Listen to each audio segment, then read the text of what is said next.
Ethereum/US dollar. First off, read this disclaimer carefully. Let's go to the crypto space, and in this video we will specifically look at this pair, Ethereum/US dollar.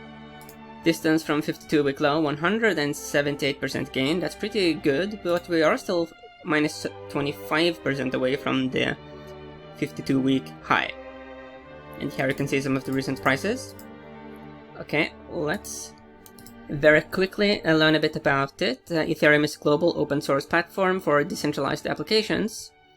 On Ethereum you can write code that controls the digital value, runs exactly as programmed, and is accessible anywhere in the world. So Ethereum, it is the second most popular cryptocurrency. And here is some of the seasonality of this pair. You can see that the current period from June, July to August is actually the weakest historically for this pair. That's something to take into account. Let's look at the charts. We are using the Ethereum index. The interesting thing at the moment is that we are heading up towards this key resistance level, the 200-week moving average.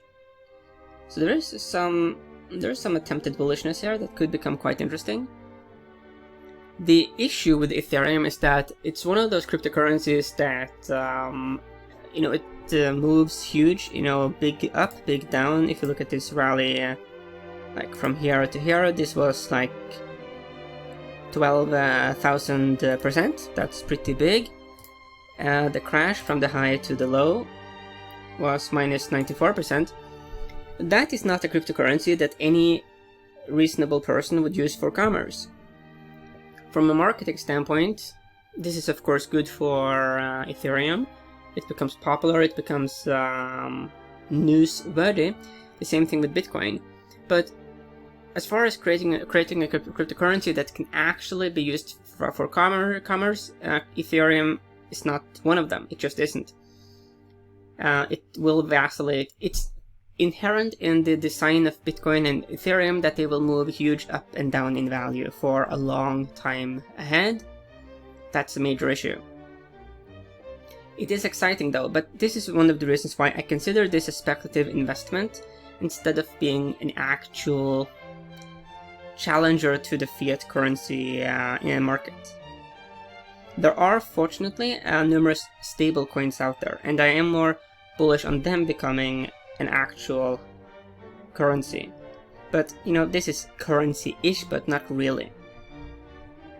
Okay, let's look at the technicals. So we did identify this resistance level.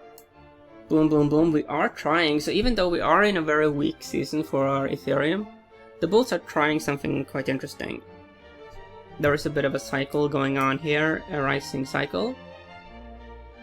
If you look at the accumulation distribution line, it is that one is quite bullish indeed. And there is a negative minus 22% correlation with S&P 500, so basically they are not really, they are correlated, but they are correlated in a very interesting way, in which by having these two in your portfolio you will have more balance. That's good. The ability to create an actual market neutral portfolio.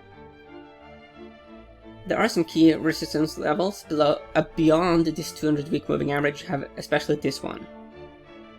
But getting above these two levels would be very good. And even though the seasonality, as you can see, the seasonality was pretty darn weak, we don't have that much history here. So that's sort of like the good news is that, yeah, but then again, August is really weak though. Yeah. Let's go to the daily data points. Let's load the moving averages. So we are above many of the key moving averages. We have recently tested the 50-day moving average, found support. And we did try to break out back here above these resistance levels, but we did fail. We are pulling back a bit. But the bulls, they can pull it off. I mean, it is a possibility. But the problem is that we showed weakness a little bit too quickly. So here you find support and you build support, but then you try to rally and then you fail rather quickly. So it's a bit unfortunate, but yeah, you could still make sort of a case for the bulls. You can see that quite recently on the daily data points. We're looking here at the last 156 data points, days that is.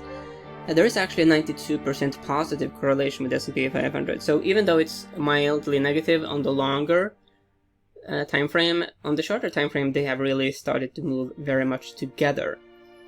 Given that the stock market has been very risk-on as of late, it suggests quite strongly that Ethereum is viewed as a risk-on investment. So this is not something you flee to when times are uncertain. Because the theory behind cryptocurrencies is that they would become this safe haven, a competitor to gold. But they are not. At least not yet, and given the way they are designed, it's very hard to see them becoming that in the future. They are simply too unstable when it comes to the price. And the vast majority who invest in cryptocurrencies are doing it to get, as a get-rich scheme. It is not really because they care about blockchain. Okay, so basically to sum up my take here on Ethereum. Okay, am I bullish or am I bearish? The seasonality is quite clearly very weak. I don't like how weak it is. I mean, August is super bad historically for Ethereum. Given that these are weekly data points, it would take a lot of bullish news for us to break out above these levels before we get into the weakness of August, and especially to be able to do it in August would be quite a feat. I mean, because you would need very strong bullish news.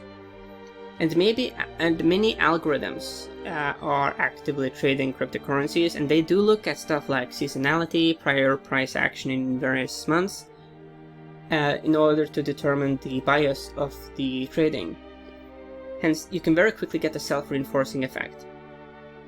Even though the bulls have recently been rallying. And we did see that the gain from the 52-week low was respectable. Yeah. You could of course be super spec and be bullish here, but I wouldn't be like more clearly bullish until we at least get above this resistance level, because that would be a very clear sign that the bulls are really fighting. Because so far we do have lower highs and lower lows, which is the definition of a downtrend. Looking longer term, you could make the case that we are consolidating. Maybe we are forming a bit of a rounding bottom. That's possible. That's the bullish case, but yeah. Let's look at some other markets. US 500, like that. So this is the S&P 500 futures. You can see that we are in the futures market. We had a weekday yesterday and a weekday today. You can see that the candlestick went down here to the 20-day moving average, but we did find support. But we are really just stuck in this range. Seasonally, we do expect pullback. Let's look at the dollar index, US dollar index. Let's look a bit further back. So you can see that we have pulled back to some of the key prior support levels. The US dollar, of course, it is the reserve currency of the world. The interesting thing about the dollar is that it is very much about faith. Do people have faith in the US, in the US empire, basically? The big challenge for America now is that there's an election, of course, on the horizon between two candidates that are, they have their own issues. There's issues with Biden. He does not participate in, well, there's talk about him not even participating in the debates. There are serious questions about his cognitive health. Meaning Biden winning, it's not really bullish.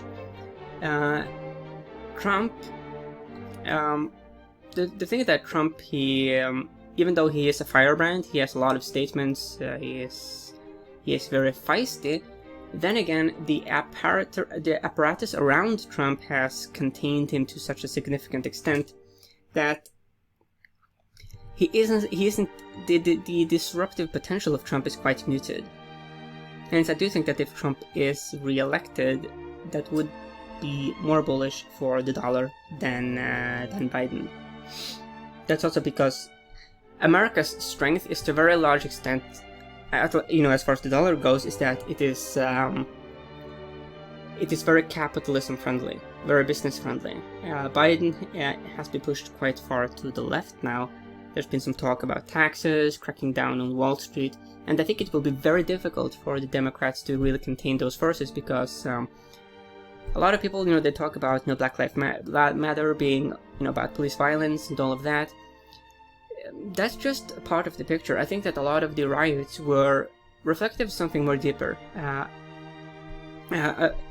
which has it is about the dysfunction of the economic system. Because let's remember that not that far back we did have the Yellow Vest protests in France. They were certainly not about police violence, but they were the dynamics of the Yellow Vest protests were very similar to the Black Lives Matter protest. And both, I think the essence of them is actually about economics. It's about economic inequality. So that's something to think a bit about. I do think that there could be a heavy push towards crackdown on financial markets. So that's something to watch out for. That could be very disruptive. Let's look at some other markets. Let's look at gold. The GLD. So gold, let's look at the weekly data points. Gold, it's been on quite a tear, super bullish run.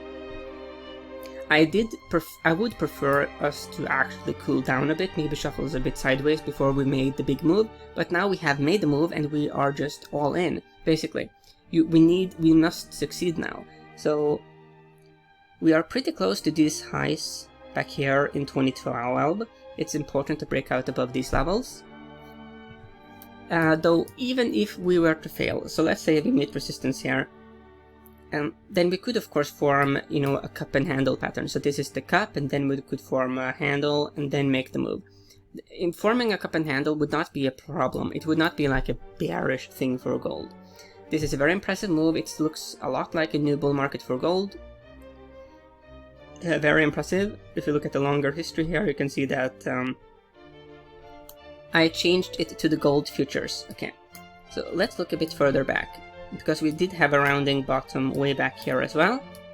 So here you can see this rounding bottom. So you have the high here in 1996, then we form a rounding bottom, and then we do actually, in this instance, we did actually have a breakout above this level here. We had a breakout, then we had a pullback, corrected, then found support, and then we made the move. So this is not like a clean cup and handle pattern, but it's a bit handle-ish. It's a small handle, and then after we make that breakout, then we really were off to the races, and we had a very strong, powerful rally with some pullbacks every now and then. So there are some similarities with this pattern with what we have seen before. So all in all, things looks good for gold. Okay. I think that's the most relevant one as far as cryptocurrencies. Yeah. Okay. Very interesting times in the market for sure. We have a lot of... 2020 has been a pretty crazy year so far. It probably will get a lot crazier because we are seeing a lot of radicalism on both sides of the political spectrum. Even though the left is more hostile to the financial markets, you do also see on the right that there is a lot of talk about cracking down, breaking up some of the larger companies, and that could also be a big factor. I would definitively look at... I would be a bit concerned about some of the biggest companies, like maybe Amazon, Google, those kinds of companies that are so big that both the left and the right would actually potentially agree with breaking them up. So watch out for that, though they would of course have different motivations. Don't fight the trend, and may the trend be with you.